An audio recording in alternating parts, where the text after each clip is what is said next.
करेंगे human brain के बारे में, मानव मस्तिष्क के बारे में, कैसे ये काम करता है, कितने इसके पार्ट्स हैं, कुछ इसके बारे में आपको फैक्ट शुरू करूंगा। चलिए शुरू करते हैं हमारा वीडियो।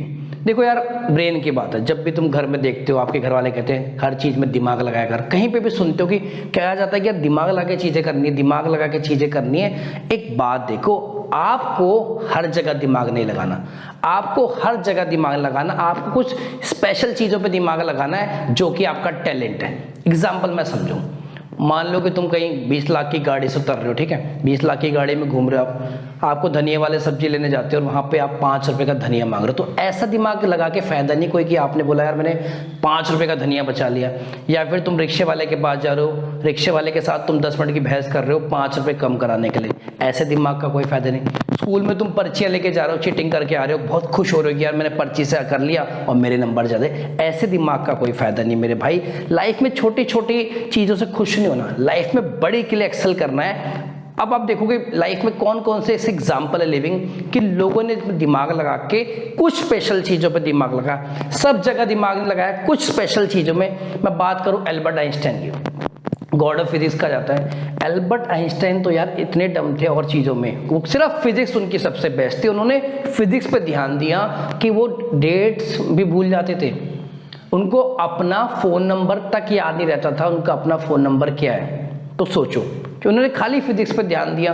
जब एल्बर्ट आइंस्टाइन मरे तो उनके दिमाग के उन्होंने 240 टुकड़े करे। जैसे मरे उसके 7.5 घंटे के अंदर अंदर दिमाग का उठ निकाल लिया, फिर इसको विलियम हार्वे चुरा के ले गया, फिर उसने 240 टुकड़े करे और 240 टुकड़ों को ऑल ओवर द वर्ल्ड बांट दिया कि इसके दिमाग में देखें, इसके दिमाग में ऐसी क्या चीज़ है कि इनका दिमाग इतना तेज चलता है। तो बाद में देखा गया उनके दिमाग में सेल्स ज़्यादा पाए गए। ठीक है, बात करो आप श्रीनिवास रामानुजम की, गॉड ऑफ मैथ कहा जाता है। उनको सोते जागते उठते बैठते हर जगह सिर्फ मैथ नजर आती। उसके अलावा उन्हें कुछ पता नहीं था, ना उनके पास खाने का पैसा था, ना उनके पास बहुत महंगे कपड़े पहनते थे, ना वो दिखने बहुत महंगी क्रीमें लगाते थे, पर्टिकुलर फिक्स। तुम बात करो न्यूटन की, न्यूटन को तो 9वीं क्लास में बैठने क्लास से बाहर निकाल दिया टीचर ने कि तुम्हारे में दिमाग नहीं है पढ़ाई करने का। तो जब आप समझोगे ना कुछ स्पेसिफिक चीज़ों पे दिमाग लगाना है और सब चीज़ों के बारे में पता होना, सब चीज़ों की फालतू चीज़ों के बारे में दिमाग नहीं लगाना। अगर तुम अपने दिमाग का देखो आज तक जो है ना, अगर मान लो दिमाग के 100% है तो सिर्फ मैक्सिमम 4% इस्तेमाल हो पाया है। जो बड़े बहुत इंटेलिजेंट हो पाते हैं सिर्फ 4%। मान लो अगर आपने अपने दिमाग का 20% हिस्सा लगा लिया तो 20% से सिर्फ 20% में बता रहा हूँ। देखो एग्जाम्पल आप समझो, जैसे मान लो मैं, क्या आपको फील होता है आपकी बॉडी में ब्लड फ्लो कर रहा है? क्या पता नहीं चल पाता ना? हमें पता लगता है कब कौन सी आर्टरी मिल जा रही, कब वेन्स है, कब ये हो रहा है, हमें नहीं पता लगता। बट अगर आप दिमाग का 20% भी लगा लोगे तो आपको, क्या आपको पता है कि यार अर्थ भी रोटेट कर रही है, मैं रोटेट भी कर रही है, रिवॉल्व भी कर रही है और हम भी अर्थ के साथ घूम रहे हैं। बट क्या हमें महसूस होता है कि हम अर्थ के साथ घूम रहे हैं? नहीं। ये सब फिनोमेना तब पता लगेंगे जब आप दिमाग का लगा लेंगे सिर्फ 20%। हार्ट बीट की बात करो, क्या तुम्हें हर बीट फील हो रही है कि हाँ आप धड़क रहे हो, 1 मिनट में क्या 72 बारी गिन पा रहे हो? नहीं। ये सब फील होगा जब हम सिर्फ दिमाग का 20% इस्तेमाल कर लेंगे। इस वीडियो में आपको यही बताऊंगा किस तरह से आपको दिमाग इस्तेमाल करना है। अच्छा, दिमाग की एक तो पॉजिटिव बात है, दिमाग की एक नेगेटिव बात यह है कि ये डिस्टिंग्विश बिटवीन नहीं कर सकता था एक रियल चीज़ में और इमेजिनरी वर्ल्ड में। एग्जाम्पल आप सुनो, मान लो सपना आप देख रहे हो, सपने में आपने देखा कि यार आपको भूतों का सपना देख रहे हो, तो रियल में आपको डर लगेगा, रियल वाला, रियल आपकी बॉडी के अंदर जो चीज़ें डेवलप होंगी ना वो रियल होंगी। एग्जाम्पल आप सुनो, प्लेसिबो। प्लेसिबो में क्या होता है, देखो मैं आपको एग्जाम्पल समझाता हूँ। कहानी थी, एक बंदा था वो जेल में बंद कर दिया जाता कैदी को ना। अब कैदी को बोला जाता है कि भाई आप हमें तुम्हें सांप से कटवा के मारेंगे। तो ऐसे क्या करते हैं, उसकी जो भी उसका कमरा होता है उसमें वो सांप छोड़ देते हैं और जैसे ही कैदी आंखें बंद करता है वो सांप हटा के, सांप को तो नहीं काटते पर एक पिन चुबो देते कैदी के, और वो कैदी जब मर जाता है। जब उसके डायग्नोस होता है देखते हैं कि उसकी बॉडी में उतना ही जहर था जितना कि एक सांप के काटने से होता, उससे ज़्यादा। तो इससे पता लगता है कि ये जो हमारा माइंड है ना, पूरी गेम माइंड खेलता है। जिस तरह की आप अपने अंदर फ्रीक्वेंसी सिग्नल इनपुट डालोगे उसी तरह से वो चीज़ रिस्पॉन्ड करेगा और उसी तरह से होता है। बात समझे? तभी तो पेशेंट है, मान लो आप किसी पेशेंट को रोज गोली दो, आप बोलो ठीक हो जाओगे, ठीक हो जाओगे, ठीक हो जाएगा। आप भले उस बीमारी की दवाई ना भी दे रहे हो उसको, तब भी वो ऐसे ठीक हो जाते हैं, होता नहीं होता। तो ये से कहते हैं प्लेसिबो इफेक्ट। अगर मैं आपसे पूछूं कि ह्यूमन ब्रेन का वजन कितना होता है, उसका वेट कितना होता है, तो एक रेंज है 1200 ग्राम टू 1400 ग्राम। अगर आप मेल्स की बात करें तो वहाँ वजन कुछ और होता है, अगर आप फीमेल्स की बात करें तो वहाँ वजन कुछ है। मेल्स में होता है 1350 ग्राम यानी 1350 ग्राम। फीमेल्स का वजन जो होता है इसका ब्रेन का वो कम होता है, उसका 1250 ग्राम। मतलब मेल्स का जो दिमाग ज़्यादा भारी होता है एज कम्पेयर टू फीमेल्स। अच्छा रेंज है 1200 से 1400, ठीक है, ये नहीं कि फिक्स है, इसके बीच में से कोई भी हो सकता है अलग अलग बंदे पे, ठीक है। अगर आपसे कोई पूछे कि न्यूबॉर्न बेबी का कितना वजन होता है, वो होता है आपका 400 ग्राम, ठीक है। और जो स्टडी कराती है, स्टडी ऑफ ब्रेन क्या कराता है, न्यूरो साइंस। आपने देखा न्यूरोलॉजिस्ट के पास जा रहे हैं तो ब्रेन रिलेटेड स्टडी करते हैं, ठीक है जी। अच्छा एक होता है बेटा IQ लेवल। IQ लेवल बताता है कि आपका दिमाग कितना सोच सकता है, थिंकिंग पावर कितनी डिफरेंट लोगों से और कितना आपने इसको यूज करा है। तो IQ वर्ड होता है जर्मन वर्ड से आई, इंटेलिजेंट क्वेश्चन। तो अगर मैं बहुत बात करूं बड़े बड़े जिनका IQ लेवल है, इसमें एल्बर्ट आइंस्टाइन का 160 का आ गया है, इवन आपका इसका जो है आइजैक न्यूटन का 190 का आ गया है, हमारे इंडिया के फेमस रामानुजम का 185। तो ये होता है हमारा IQ लेवल यानी इंटेलिजेंस क्वेश्चन लेवल।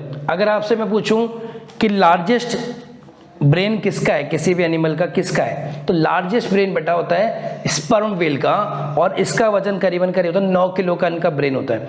अगर आपसे कोई बोले स्मॉलेस्ट ब्रेन होता है माउस लीमर का, वो होता है सिर्फ 2 ग्राम का वजन होता है। अच्छा एक फैक्ट की बात ये कि ह्यूमन ब्रेन जो है बढ़ता रहता है, कब तक, 18 साल की उम्र तक आके बढ़ता रहता है। अच्छा अगर ह्यूमन ब्रेन में बताएं कितने न्यूरॉन्स होते हैं, तो 100 बिलियन न्यूरॉन्स इसमें होते हैं। अगर मैं आपसे पूछूं कि कितना % जो ऑक्सीजन और ब्लड इस्तेमाल करता है ब्रेन पूरी बॉडी का, तो 20% ऑफ ऑक्सीजन और ब्लड इस्तेमाल करता है हमारा ह्यूमन ब्रेन पूरी बॉडी। अब ब्रेन को 3 पार्ट्स में बांटा गया है, एक होता है फोर ब्रेन, एक होता है मिड ब्रेन, एक होता है हाइंड ब्रेन। फोर ब्रेन सबसे पहला वाला पार्ट, मिड ब्रेन बीच वाला पार्ट, और हाइंड ब्रेन जो होता है बेटा पीछे वाला पार्ट। तो 3 पार्ट हो गए। अच्छा अगेन फोर ब्रेन को भी 3 पार्ट्स में बांटा गया है, जो हम एक एक करके स्टडी करते हैं। फोर ब्रेन के 3 पार्ट्स हैं, पहला है सेरिब्रम, दूसरा है हाइपोथैलेमस, तीसरा है थैलेमस।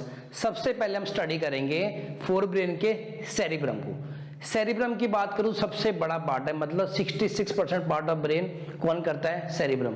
सेरिब्रम का क्या काम है, जितनी भी आपकी याददाश्त होती है, मान लो आपको कोई बात याद है 20 साल पुरानी, आप क्लास में कुछ पढ़ के आए, कुछ दो टाइम पास करा, मस्ती करी, इमोशन है, कोई भी है स्किल, सारी की सारी, मतलब जितनी भी विजन वाली बात है, हियरिंग है, जैसे आप मेरी आवाज को सुन रहे हो, अगली बारी कहीं दोबारा आपने मेरी आवाज सुनी, आप पहचान दोगे रमेश सर की आवाज है ना। इमोशन है, क्यूरियोसिटी है, लर्निंग है, ये सब के सब कहाँ होते हैं, हमारे सेरिब्रम में, ठीक है। अच्छा सेकंड पार्ट है मेरा थैलेमस। थैलेमस क्या करता है, सेंसरी इंफॉर्मेशन को बॉडी से सेरिब्रम पे ले आता है, जो भी हमारी बॉडी में एक्सटर्नल हो रही है। मान लो एग्जांपल, बहुत सर्दी हो रही है, बहुत ठंड लग रही है, मुझे ठंड कैसे फील हो रही है, ये थैलेमस की वजह से। मान लो आपका हाथ उठा किसी हॉट बॉडी, मान लो मैं किसी बड़ा प्रेशर कुकर पे आपका हाथ रख दूं कि गर्म है, तो आप ऑल ऑफ अ सडन हाथ डालोगे ना, किस करता है वो। या मैं आपकी कोई पिन चुभो दूं, तो आपको कैसे पता लगा कि पिन चुभ गई है आपको, ये कैसे पता लगता है, हमारा थैलेमस के। अच्छा जो जितने बेटा शराब वगैरह पीते हैं, अल्कोहल वगैरह पीते हैं, शराबी वगैरह होते हैं, उनका थैलेमस जो होता है बेटा वीक हो जाता है, जिसकी वजह से इन्फॉर्मेशन नहीं होती। कभी आप देखो, मान लो किसी ने आप शराबी को आपने बहुत पीटा तो उसको उस समय याद भी नहीं रहेगा पीटा है, अगले दिन जाके दर्द होता है। तो जितने भी अल्कोहल रिलेटेड होते हैं ये थैलेमस की एक्टिविटी को कम कर देते हैं। नेक्स्ट है मेरा हाइपोथैलेमस। हाइपोथैलेमस जो होता है base of the brain, pituitary gland के पास ही सिचुएटेड होता है। जितनी भी हमारे अंदर फीलिंग है, जैसे मान लो डर की है, फियर की है, कि आपने किसी चीज को देख के डरे, कौन करता है, हाइपोथैलेमस। एंगर है, आपको किसी को देख के बहुत गुस्सा आया, किस चीज़ के जैसे एंगर। अब मैं बोलते बोलते थक जाऊँ, मुझे प्यास लगी है, तो किसकी, इसकी थर्स्ट।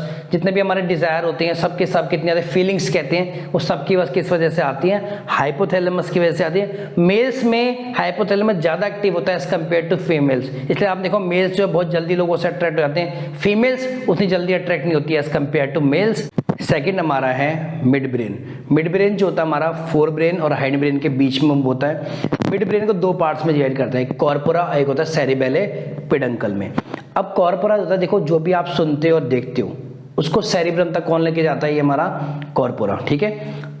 अगर जैसे आप बुढ़ापे की बात करो, जैसे ओल्ड एज की बात करो, तो हमारा कॉर्पोरा वीक होता है, जिससे आप देखने में और सुनने में, देखोगे ना जो बुजुर्ग लोग होते हैं उनको देखने और सुनने में दिक्कत होती है। बात करो दूसरे पार्ट की, सेरिबेले पेडंकल। सेरिबेलम पेडंकल क्या करता है कि मान लो जो हमारा किस टाइम ऐसा होता है कि जब हमारा ब्रेन काम नहीं कर रहा, तो उस समय हमारी कौन सी काम कर रही है, स्पाइनल कॉर्ड।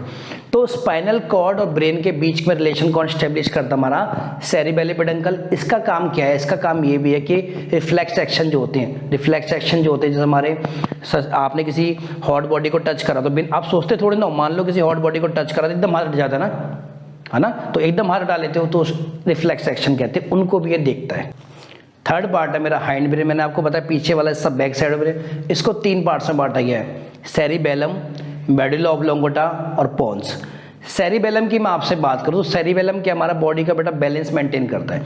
जैसे हम लोग ढंग से चल पाते हैं, मान लो बहुत तेज स्पीड से दौड़ रहा हूँ फिर भी मैं गिरता नहीं हूँ। छोटे बच्चे तुम देखोगे 1-1 साल के, वो ढंग से चल नहीं पाते क्योंकि उनका सेरिबेलम उतना ज़्यादा एक्टिव नहीं होता। जितना ज़्यादा आप शराब पीते हो आपका सेरिबेलम उतना खराब होता है। तो देखो शराबी जो ढंग से लड़खड़ा के चलते हैं, है ना, जब पी लेते हैं। बात करूं मैं आपसे मेडुला ऑब्लोंगेटा की, तो मेडुला ऑब्लोंगेटा कंट्रोल करता है सारी मेटाबॉलिक एक्टिविटीज़। मेटाबॉलिक एक्टिविटीज़ होती है जिसमें कोई रिएक्शन हो ना। अब जैसे आप मान लो जैसे आप मान लो ब्रीथिंग है, सांस लेते हो आप, अपने आप होती है, या फिर ब्लड सर्कुलेशन की बात करो, आप खुद तो ब्लड सर्कुलेशन में मदद नहीं करते, सारी इनवॉल्यूंटरी एक्टिविटी जितनी भी है। हार्ट बीट की बात करो, अपने आप दिल धड़कता है। सॉलो करना, मान लो कोई खाना आपने खाया, 1 बारी खाया, 2 बारी खाया, तीसरी बारी अपने आप ही खाना जो हमारे अंदर चले जाते हैं। किसका काम, हमारा मेडुला ऑब्लोंगेटा का। बात करूं मैं पोन्स की, तो पोन्स एक्ट ऐसे ब्रिज की तरह काम करता है। जितने भी स्लीप लेटिंग पैटर्न है, ब्रीथिंग है, रेस्पिरेशन है, सब में ये मदद करता है। अगर मैं बात करूं ब्रेन की प्रोटेक्शन की, तो ब्रेन क्या होता है, स्कल के अंदर एक बोनी बॉक्स होता है 8 बोन्स का, जिसे हम कहते हैं क्रेनियम, जो हमारे ब्रेन को प्रोटेक्ट करके रखता है। अच्छा, ब्रेन में 2 तरह के सेल्स होते हैं बेटा, एक होता है न्यूरॉन सेल्स और एक होता है ग्लियल सेल्स। न्यूरॉन सेल में क्या होता है, कोई भी सेल डिवीजन नहीं होता। सेल डिवीजन नहीं होता क्योंकि वहाँ पे सेंट्रोसोम नहीं पाया जाता। अगर सेंट्रोसोम नहीं पाया जाएगा तो हमारे ब्रेन में कोई भी चोट लगेगी तो जल्दी ठीक नहीं होती। आपको पता है ब्रेन में चोट लगी तो ठीक नहीं हो पाती। और ब्रेन में ब्रेन ट्यूमर भी होता है। और ट्यूमर कैसे डेवलप होता है, जब कोई सेल डिवाइड हो। वो कौन से में होता है बेटा, ग्लियल सेल। तो 2 तरह के सेल बताए, एक न्यूरॉन सेल, एक ग्लियल सेल्स। तो न्यूरॉन सेल में तो कोई सेंट्रोसोम नहीं है, वहाँ पे सेल डिवीजन भी नहीं है, बट ग्लियल सेल में सेल डिवीजन होता है। और 10% हिस्से में ग्लियल सेल्स होते हैं, बाकी 90% में क्या होते हैं, न्यूरॉन। इसी 10% हिस्से में हमारा ब्रेन ट्यूमर होता है, जब वो सेल बेटा बार फर्दर डिवाइड होते रहते हैं, जिसकी वजह से हमारा बनता है ब्रेन ट्यूमर, और जिसे आप ब्रेन हेमरेज भी कहते हो। इस वीडियो में करेंगे इतना ही, इससे आगे मिलते हैं नेक्स्ट वीडियो। तब तक के लिए जय हिंद, वंदे मातरम।